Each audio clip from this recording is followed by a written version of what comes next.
sense I get from talking to Kelly is that people that charter the monohulls tend to be people that have sailed before and like sails and like hands-on a little bit more, as against the people that charter catamarans are much more out for a relaxing vacation.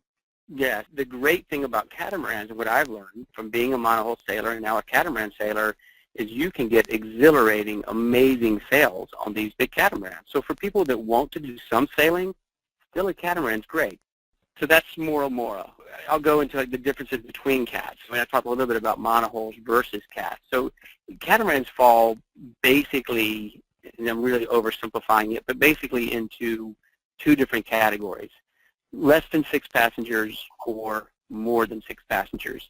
Mora Mora is an 8-passenger catamaran. You could probably even put 10 people on it. The price per person doesn't really go up that much. And so Bella Vita has 4 bedrooms. The crew takes 1. The guests take the other 3 cabins. So this is Miss Kitty. So she's just, again, another perfect example of a 4-stateroom catamaran. So 6 passengers, 2 crew, goes to the island in that boat versus, again, Mora Mora, which is a bit bigger, or Charisma. When you start to look at your catamaran and which one are we going to do, it really boils down to, first, how many people are you going to bring? 4, 2, 6. You'll stay in a catamaran that's typically 45 to 50 feet in length. If you're going to go up from that, I've got 8 guests, I've got 10 guests, you're going to pretty much so be in a boat that's 58 to 72 feet.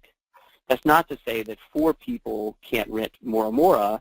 They're just going to be able to really spread out. So the bigger the boat, also typically, the more luxurious it is. The finishings are more yacht-like, just a little higher end. And even not just the boat finishings, but also what we put on the boat. Maybe it has crystal.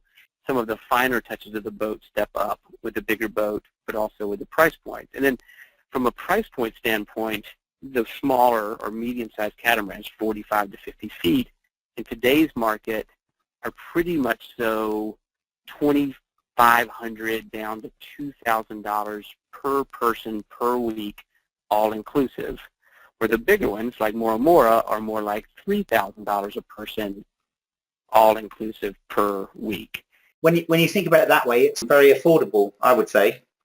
It's incredibly affordable, and I think this is so affordable that if people are doing all-inclusive Ocho Rios, Negril vacations, they're spending $2,000 on that vacation anyway per person. They can do this vacation, which I'm telling you, I've done both vacations, is 100 times better. Yeah. So if you think about it in terms of, per person all-inclusive,